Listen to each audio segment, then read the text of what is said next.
Hay una gran diferencia, Manuela, Marta y Cuervo, entre hacer el amor y tener sexo. Con cualquiera o con cualquier se puede tener sexo, pero no con cualquier o cualquiera se puede hacer el amor. La diferencia está en el valor. No, pero ¿por qué me tira el romanticismo, hombre? La diferencia está en el arrunche después del... Hoy, eso es primordial, Manuela. Si hay arrunche, hay amor. Es Si verdad. no, no hay amor.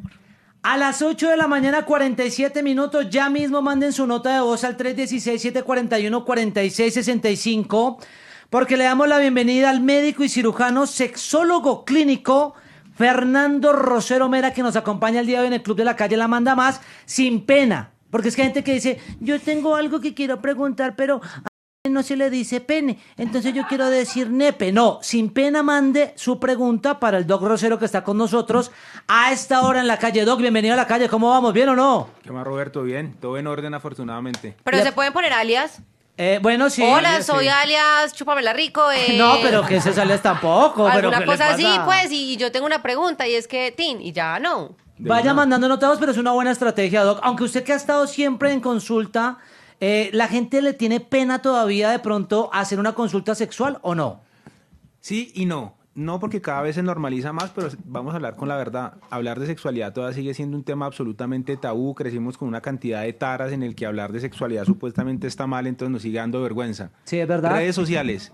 Desde el anonimato la gente sigue mandando toda, pregunta una cantidad de vainas, pero siguen todavía pensando que la gente va a pensar mal de ellos por atreverse a hablar de sexualidad. Error grandísimo. Claro, es que es la naturalidad del ser humano. No estaríamos acá si no hubiera sido así de sencillo. ¿Es o sea, verdad? no Óigame, hay nada que hacer. Esto es una cosa tan natural como respirar. Lo que pasa es que todo el mundo habla del infarto y de la hipertensión, pero nadie habla de la disfunción. Absolutamente, pero por ejemplo hay que contar a los oyentes que nosotros teníamos pues pensada la entrevista un poco más temprano, pero hubo una eventualidad en tu día y es que tuviste una emergencia. Y nosotros acá internamente decíamos, ¿cuál es la emergencia de un sexólogo? ¿Qué puede llegar a pasar? ¿Qué pasó en el caso de hoy puntualmente? Se vino tarde, pues, de la No, casa. señor.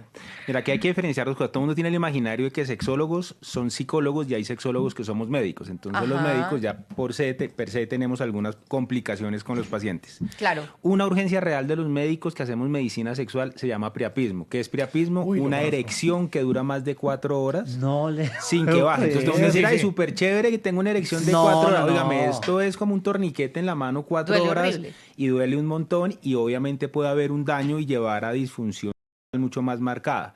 Generalmente, lo que uno encuentra, como pasó esta mañana, es que uno le dice al paciente póngase tanta cantidad de medicamento, que generalmente son inyectables, y el paciente por quererse Superman no se pone 5 unidades que Ajá. se le dijo, sino se pone ¿cuántas? No, pues imagínese, Unas doctor. 10. A mí me... 20. No, 20. pero este man quería hasta Entonces, diciembre, ¿o obviamente, la qué? gente tiene unos problemas y unas consecuencias. Un amigo tuvo priapismo, y esto es en serio. Yo no conocía esa enfermedad, o bueno, Esa condición, esa pues. condición, hasta que un parcero me dijo, parce, no, es que estoy en la clínica porque tengo priapismo. Y yo, ¿tiene qué? Y el man me explicó, parce, lo que le dio, que le tocó llevarlo, o sea, desde la casa a la clínica, en un carro, por la ventana, parce, le tuvieron que poner un trapo rojo. Sí, carga larga. Carga larga y ancha, porque imagine cómo llegó al No, hospital. no, esa vaina duele muchísimo. Pero Es ¿y qué una hacen urgencia. entonces? ¿Cómo lo tratan? ¿Le Hay ponen- muchas opciones, entonces hay desde poner hielo, porque el hielo te produce que los vasos sanguíneos se cierren Ok. y puede ser la medida que uno trata de hacer por teléfono, luego los pones a caminar, recibir agua fría, duchas, ejercicio, y si eso no pasa, pues hay que llegar ya a la clínica y tratar de cerrar los vasos sanguíneos, o con medicamentos o manualmente, ¿Manualmente y si es eso cómo? hay que oprimir la base de una forma especial, ya les vi la cara, de una forma especial para que los vasos se cierren Sí. y deje entrar sangre. Pero eso- básicamente. No, pues Eso- hay que ser realista. Eso podría darse, un priapismo se puede dar Priapismo. sin que haya pasado lo de la inyección, es decir, alguien Sí. que de pronto tenga una erección naturalmente de 4 horas. No, naturalmente es muy Ok. difícil. Hay una condición en algunas enfermedades que se llama la anemia de células falciformes, que Sí. podría estar asociada a priapismo, pero de resto Sí. generalmente es por medicamentos o inyectables, drogas Sí. también, el consumo de drogas puede darte priapismo, o porque la gente abuse de los medicamentos orales. O sea, que somos pocos los que producimos una erección así. de No, 4 sí, horas, claro, estamos naturalmente. seguros. Claro, ¿Cómo no? claro. Entonces, hablemos de varias cosas. Definamos disfunción eréctil, o lo que la gente conoce como impotencia, es la dificultad para lograr y mantener la erección. Mucha Sí. gente piensa que solamente es lograrla y la gente Claro. también la puede perder. Cada vez está más claro que el componente médico, biológico, 8 de cada 10 hombres, principalmente por encima de los 40 años, el componente biológico médico es la causa. Es decir, Enfermedades como diabetes, hipertensión, colesterol, triglicéridos, problemas con la tiroide, vitamina D, ácido úrico, dañan el vaso sanguíneo y el paciente puede estar muy excitado. Ya hay que diferenciar también. Una cosa son las ganas que tengo yo y otra cosa es la respuesta fisiológica. Ese paciente o esta persona puede tener muchas ganas, pero su mecanismo, su vaso sanguíneo no abre. Voy a poner un ejemplo coloquial para ver si lo entendemos mejor. Imagínense que ustedes tienen muchas ganas de bañarse, pero la ducha no abre. Tienen ganas, pero la ducha no abre. Entonces, una cosa es el deseo, las ganas, y otra cosa es el mecanismo físico para que salga el agua. Esa agua sale por las arterias y las arterias dependen de todo lo que les acabo de decir. ¿Le quedó claro, Manuela? De la agacha. Porque el esposo de Manuela, que mide como 1,90, ese sí se agacha. 8:53 minutos. ¿Cómo, Manuela? Doctor, pasa algo que nos inquieta a todas las mujeres y yo sé que las oyentes de la emisora La Calle dicen lo mismo porque esto es una cosa o duda generalizada en las mujeres. ¿Por qué los hombres se agarran todo el tiempo? Porque algunos lo hacen más que otros.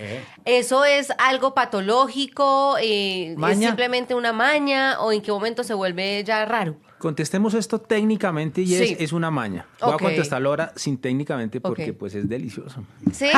Básicamente sí es una maña que es rica. Pues ¿Sí? y es un bulto ahí colgando, uno es como, no sabe para dónde acomodárselo, ¿sí o no? Tal cual. El mío, por ejemplo, es como Fajardo, en la mitad siempre, todo el tiempo. Tranquilo, ni para allá ni para acá. Aquí hay que tener en cuenta varias cosas. El deseo, principalmente en las mujeres, tiene varios componentes. Un componente psicológico y un componente también determinado por las hormonas, los estrógenos que estaba hablando de ella, muy seguramente también la progesterona y la testosterona.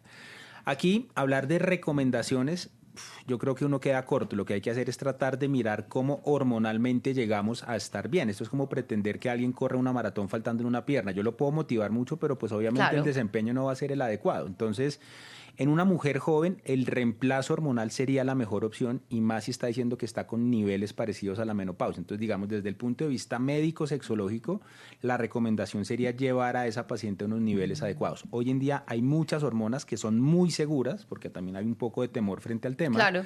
Y por otro lado, acompañamiento con sexología. Muy seguramente un psicólogo, sexólogo sería una muy buena persona para ayudarle desde el punto de vista, digamos, psicoemocional a esta persona, pero hay que nivelar los niveles hormonales. Claro. Doctor Rosero, hablemos del famoso gatillazo.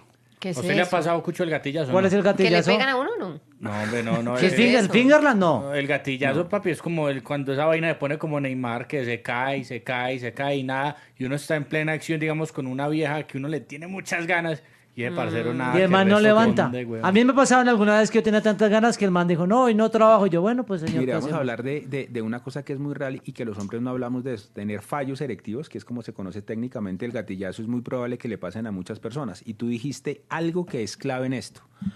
Y esto no es una excusa ahora para que todos digan que es por eso, Sí. pero a veces hay tanto gusto, tantas Claro. ganas, que produce precisamente el efecto contrario. Cuando uno está ansioso, cuando uno tiene muchas ganas, libera una sustancia que muy seguramente todos hemos escuchado, que se llama adrenalina. Sí. Claro. ¿Ok? La adrenalina hace que uno, ante una situación de emergencia o ansiedad, el corazón vuelve más rápido, se pone uno pálido y todos los vasos sanguíneos se cierran. Una erección es ¿qué? Todo lo contrario, que haya una vasodilatación para que entre sangre al pene. Entonces, entre más estrés usted, entre más ansiedad tenga, No. es más probable que falle. Entonces, ahí se vuelve el círculo negativo de la sexualidad. Les pongo un ejemplo para que vean lo que siente una persona que tiene un gatillazo. Si yo les digo ahora mismo que no piensen en un caballo blanco, ¿qué pasa? Claro, ya todos Ya No, estamos ya en se va el esa. caballo Ok, blanco. ahora que ya saben que no pueden pensar en un caballo blanco, por favor no piensen en un caballo blanco. Nos podemos imposible. quedar todo el día. Entonces el pensamiento es inversamente proporcional a la acción en sexualidad. Lo que yo pienso pasa lo contrario. Los hombres queremos durar mucho, duramos menos, queremos tenerla más dura, se nos pone menos dura, Claro. porque el pensamiento libera la adrenalina. Claro. ¿Qué eso hacer, puede en, pasar. ¿Qué hacer en un gatillazo? ¿Cuál es la Hay que recomendación? tomárselo con calma, entender y mirar el contexto. Un gatillazo frecuentemente pasa cuando he consumido mucho alcohol. No es que yo esté fallando, tengo un problema sexual, sino que me abusé del consumo de alcohol. Tuve un gatillazo cuando trasnoché y no descansé. Es probable que tenga un gatillazo. Tuve un gatillazo porque me gusta mucho. Hay que entender que estoy frente a una relación que me gusta mucho. Tengo que tomármelo con calma. Si se vuelve a presentar, vaya y busque Pero ¿qué ayuda. hacer en el momento? Usted se para, bueno, no se para, sino que se va, respira, se pega un duchazo. ¿Cuáles serían las Mira, recomendaciones? hay una cosa que se llama confesión de la situación. Cuando yo confieso que está pasando, mira, me gustas mucho que no voy a poder tener liberación, usted se está quitando un peso de encima. Usted ya Claro. confesó la vergüenza Claro. que le está llevando a tenerlo, entonces ya se Ya, quita el peso de listo. encima y funciona. Y mujeres también tienen que tener un full comprensión ahí con Total. el tema. O sea, es que yo siento que hay que tener humanidad con el otro. No siempre, no es una máquina de sexo, es una persona. Y puede estar lo que dices, cansado, agotado, borracho, prendido y no le da. Listo, lo que sigue. Ahí hay que mirar un poco el escenario también. Yo creo que eso que tú acabas de decir es absolutamente un acto de madurez, entender que no somos máquinas sexuales. También hay que mirar un poco el contexto y también hay que entender que en esa situación pues que no funcione da un poco de malestar. Hay que tener Claro. un poco de empatía para los dos lados. Yo lo que creo que hay que hacer es confesarlo y decirle, mira, vamos a tomarnos esto con calma, creo que puede haber una situación, tratar de identificarlo. Cuando usted confiesa eso, inmediatamente Ya Descansa. funciona. ¿Verdad? ¿Qué es lo que pasa normalmente después del gatillazo? Usted cierra la puerta y se pone tan dura como la mesa y dice, pero ¿por qué ahora sí? Pues porque ya no está preocupado. Ah, ok, todo es mental. Pero bueno, hay un par de estudios que dicen lo siguiente: ser sexualmente activo tiene beneficios inclusive para la próstata. Entonces, digamos que desde el punto de vista número de relaciones sería absolutamente bueno. ¿Dónde está el riesgo, la complicación? Que si esas relaciones sexuales están siendo sin protección, existe el riesgo de infección, y una de las infecciones más frecuentes por las relaciones sexuales es la infección de la próstata, prostatitis. Sí. Entonces, digamos que ahí sería un efecto negativo. Pero el acto sexual, el acto coital como tal, tiene efectos positivos en la función de la próstata. Doctor, Ah. en la actualidad, ¿cuál es el caso más común que se ve en consulta? Hombres y mujeres. Hombres, tres principal: disfunción eréctil, dificultad para tener una erección, eyaculación precoz, que es no poder controlar la eyaculación, y a los hombres también nos está empezando a doler mucho la cabeza, disminución del deseo sexual. Ay, ¿sí? jue madre. Y la tercera, y en las mujeres las tres son disminución del deseo sexual, dolor durante las relaciones y dificultades con el orgasmo. Eso depende un poco de quién está dando la consulta. Los médicos tenemos, yo en mi caso son esos, y si fuera un psicólogo, muy seguramente algunos temas psicoemocionales primero.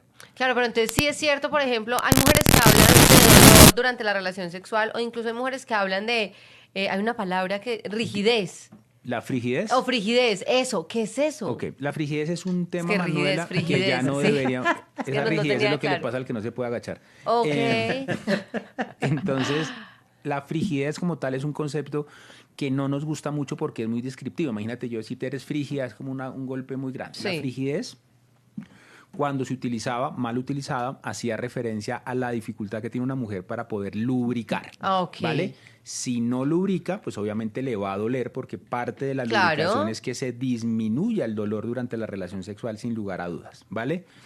Entonces, sí es verdad que a las mujeres les puede doler tener relaciones sexuales y es uno de los motivos más frecuentes que tengo en consulta, y digamos que dentro de los pocos médicos que hacemos medicina sexual, el dolor es una de las patologías que más manejo yo. Aquí hay que diferenciar el dolor intrusivo, el dolor que llega sin que yo quiera que esté, que puede ser Sí. por una endometriosis, por una infección, por una enfermedad dermatológica o inclusive por antecedentes psicológicos que llevan a que se produzca un espasmo. Ese dolor es una realidad. El que no estamos tan de acuerdo es el dolor que es el que yo busco como una excusa. Ok. ¿Vale? Ese dolor que se ha normalizado es, oígame, digamos que no tengo ganas y su motivo de preocupación de consulta es disminución del deseo y no que tiene dolor durante la relación. Ok. Entonces digamos que ahí hay que diferenciar esos dos. Pero el dolor durante la relación dispareunia es un motivo muy frecuente de consulta. Doctor, mi abuelo decía una frase muy hermosa. Decía, El abuelo era un sabio. ¿cuántas guerras se evitarían con un lo siento? ¿Cuántos suicidios con un te escucho? ¿Y cuántos divorcios con un pajazo? Decía el viejo.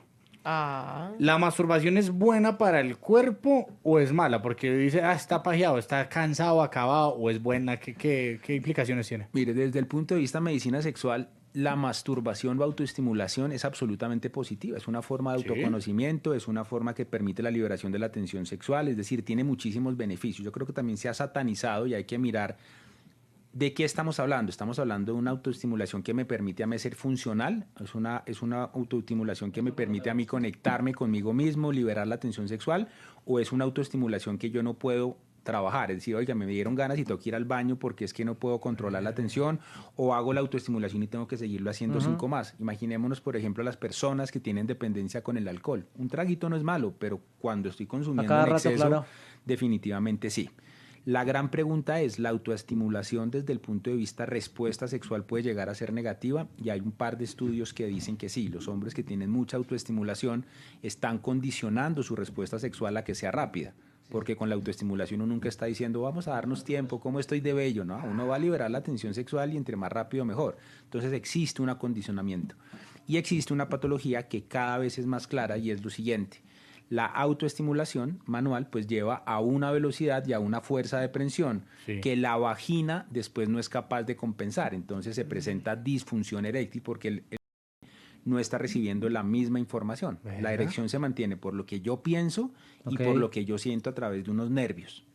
Si lo que yo estoy recibiendo no es la misma fuerza que tiene la mano ni la misma velocidad del pene que dice, no la estamos pasando también.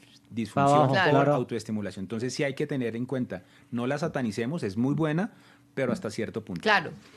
Ese tema que es un tabú, ¿no, Doc? Mi abuelito también tenía otra frase para eso lindo. ¿Qué? Ojo. Decía, cuando el río tenga sangre, camine por el pantano.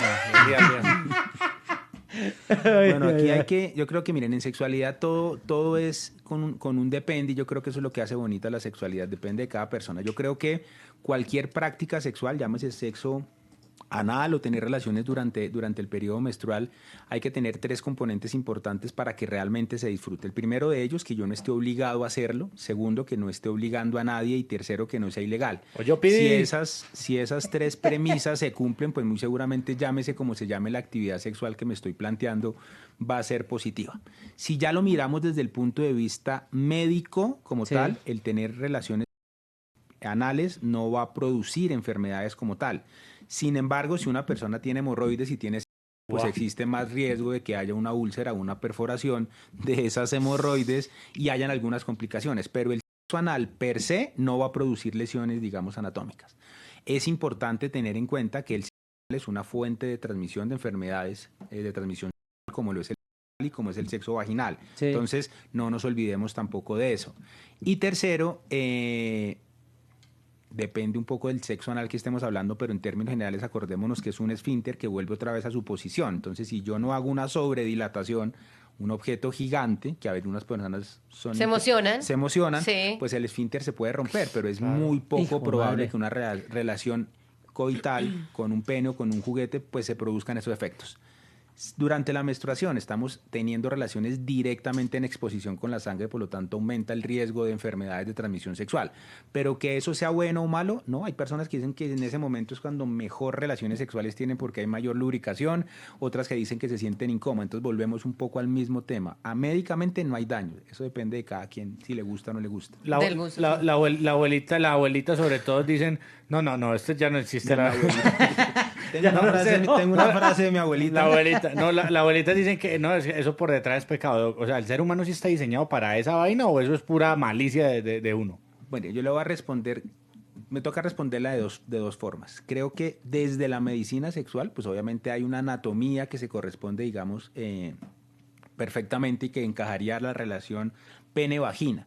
Pero también tengo que decir que desde el punto de vista de sexualidad, los seres humanos somos absolutamente amplios en nuestra sexualidad, entonces tengo que decir que también podría ser absolutamente válido tenerlo. La naturaleza es sabia, por eso los huequitos de la nariz y de las orejas son tan chiquitos, porque es que nosotros somos muy curiosos. Sí, ¿no? Nos pongamos de creativos, les digo que vea, hay otra... Perdón, doctor, adelante. Hay una cantidad, miren, esto va a sonar un poco raro y en función de lo que decías, la gente es extremadamente curiosa. No sé si ustedes han visto pacientes que por alguna condición terminan haciéndoles una colostomía, que es el huequito de no me diga eso. No me diga que es. ¿Okay? Doctor, no. Hace poco hicimos una revisión y me llamaron de un grupo de cirujanos que estaban teniendo muchos pacientes que no querían hacerse la cirugía y dentro de lo que encontraron alguien logró manifestar que era por el tema sexual, entonces como que no les cuadraba esto, hicieron la misma cara que están haciendo ustedes. Y empezamos a analizar un poco y me pidieron que revisara un poco el tema y hay un porcentaje muy alto de pacientes que encuentran gratificación teniendo relaciones a través de la bolsa de colostomía que después no quieren quitarse. Entonces, el hombre es curioso, los seres humanos somos curiosos, sí. ¿Hasta dónde está natural o no natural? Pues vuelvo y digo y aplica esto que les decía de la regla de oro, que yo quiera, que tú quieras y que no sea ilegal. El que tiene la bolsa quiere hacerlo, sí. El que está dispuesto a hacerlo lo quiere hacer, sí. ¿Es ilegal? No, no es ilegal. Entonces, esto hay que mirarlo con pinzas y aquí entonces entramos en un tema que vuelve muy difícil y por eso es para nosotros a veces difícil y tenemos que ser muy empáticos con los pacientes y es ¿hasta dónde empieza tu sexualidad, Manuela? ¿Para dónde está bien algunas cosas y hasta dónde están mal? Para ti, ¿qué es normal? Por eso en sexualidad no utilizamos la palabra normalidad, sino hablamos de promedios, porque para ti es normal una cosa que para mí puede ser Ajá. normal. Para ti puede ser normal que te den un beso en la frente y para mí puede ser absolutamente malo. Claro. Entonces digamos que por eso se vuelve tan complicado. Dios mío. Ahora hay temas con el poliamor, el multiamor, el biamor, el triamor, eso hay cuánta De todo. cosa. En esos temas puntuales, cuando una pareja tiene varias parejas sexuales activas, digamos que eso hace que tenga más deseo o compensa, ¿cómo se maneja ahí? Porque son pues relaciones sexuales a la par con varias. Yo te diría, ahí estaremos entrando en un tema que me parece que es muy polémico o no muy polémico, dependiendo cómo lo queramos ver. No Ok. vamos a juzgar del tema. Voy a quedarme con lo que tú decías, que compete mucho con la medicina sexual, y es el deseo aumenta entre más relaciones sexuales tenga, y te lo voy a responder con una frase que decía mi abuelo, que es la siguiente. Como el de cuerpo, como el de cuerpo. Sus abuelos vinieron a la Abuelos. entrevista. Pero ¿o sabio, qué? hola. Que es la siguiente. Órgano que no se usa, Se atrofia. y órgano que se usa, se En exceso, estimula. claro. Entonces, si yo entiendo que la sexualidad hace parte de un órgano y yo le estoy permanentemente estimulando, por eso estimulo más la función sexual. Acordémonos todos de esa última relación o esa última pareja con la que empezamos a salir el primer mes, ¿cómo era?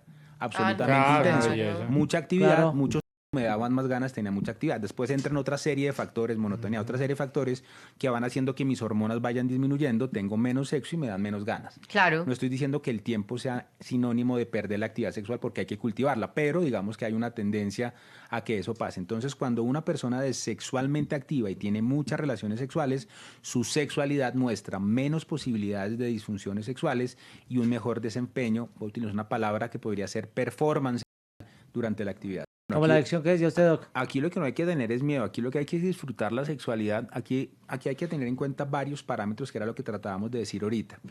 No todos los seres humanos tenemos el mismo impulso sexual, algunos nos gusta una vez al día, otros Sí. nos gusta 3 veces al día, otras veces nos gusta 5. Esa es la demanda. Una vez a la semana, Sí. una vez al año. Esto aquí no, Sí. yo tengo parejas absolutamente funcionales que tienen sexo una vez al año. Usted me dice, pero una vez al año, sí, y para ellos está bien una vez al Ajá. año y es absolutamente positivo para ellos. Entonces, ¿en dónde está el problema de la masturbación o del número de relaciones sexuales? En que yo no pueda tener una vida normal, es decir, que yo necesite permanentemente, por ejemplo, hablemos de la masturbación, ir a masturbarme para poderme concentrar, para poder salir al aire ahorita en radio. Pues eso no, Ok. no es normal, porque yo entiendo como ser humano que tengo una prioridad, que es salir al programa, trabajar y luego miro un poco el Claro, tema ya de la- está del afectando impulso. como tu día a día. Exacto, entonces esa es una de las características, que afecte y que yo no pueda vivir mi día a día en función de estarlo desarrollando. Que lo hago 5 veces pero soy funcional, perfecto, válido. Que lo hago 2, pero la segunda vez que lo hice estaba trabajando y me tocó irme a esconder en el baño porque estaba absolutamente, pues ya hay un problema. Entonces no es el número, sino el contexto. Lo segundo, lo que le pasa, por ejemplo, también a las personas que consumen alcohol, que lo hacen, tienen un sentimiento de remordimiento de no volverlo a hacer, pero después de que lo hacen lo quieren volver a hacer. Esa Claro. es una condición patológica de la autoestimulación. Y 3, que solo encuentren gratificación en la autoestimulación. Serían los 3 criterios que tenemos en cuenta para decir que hay un problema con la autoestimulación, independiente del número y de las ganas. 9 de la mañana, 13 minutos. Nos acompaña Fernando Rosero Mera, médico y cirujano, sexólogo clínico. Los escucha y las escucha hasta ahora aquí en la calle La Manda Más. Doc, usted tocaba un tema muy importante hace un rato y es el deseo sexual, que muchos matrimonios, noviazgos y demás se terminan por esto, pero haciendo una pregunta a través de WhatsApp muy importante que decía, ¿hay algún tip o algunos tips para de pronto uno sobrellevar esto cuando uno dice, ya no tengo deseo sexual o ya es solamente mental? No, aquí eso es otro de los conceptos que hay que cambiar. El deseo sexual tiene 2 componentes. Uno orgánico, que está dado por las hormonas, los neurotransmisores, el cerebro y los órganos de los sentidos. Y uno emocional, que permite que yo esto lo pueda conectar. Yo puedo tener esto y me están saliendo hormonas por los oídos, pero si tengo un problema relacional o tengo un concepto de autoimagen en el que no me siento bonito, pues muy seguramente no conecte. Entonces, todo esto confluye. Entonces, cuando hay una persona que tiene poco deseo, lo que hay que mirar es qué está pasando. Vamos a llevar esto a las relaciones.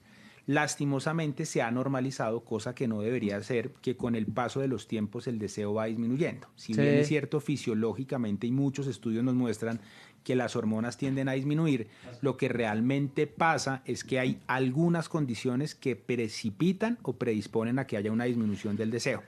Y uno de los factores más frecuentes que lleva a la disminución del deseo es la monotonía. Ok. Por eso es que el tener relaciones extramatrimoniales muchas veces activa la relación sexual, porque te saca de la monotonía, que es lo que hace que no quieras volver a tener. Entonces, ¿Qué pasa? Vamos al ejemplo del arroz con pollo. A mí me encanta el arroz con pollo, pero Claro. si me das arroz con pollo lunes, martes, miércoles, ya uno se jueves, el cansa. viernes, Claro. tú me lo ofreces y yo digo, uy, Ya no entonces más. Rosero está diciendo que hay que ser infiel. No, estoy diciendo que el arroz con pollo tiene arroz, pollo y algún cosito más. Cómaselo por separado, al revés, sentado, pero eso mismo, ¿cierto? Sí. Claro. Entonces, ¿qué es lo que hacen los terapeutas de pareja? 3 cosas, y esa es la clave. ¿Cómo hacer para que, se mantenga el deseo, que no entre la monotonía? Primero, sitio. Las parejas estables empiezan a tener relaciones sexuales en el mismo sitio. ¿Cuál Tal es? cual. ¿En la coa o en la La casa, en el cama. La apartamento? cama, sí. ¿Se acuerdan cuando eran novios que cualquier hueco era trinchera? Claro, Los papá. abuelos? Entonces la variedad generaba que Obvio. hubiera cierta placer.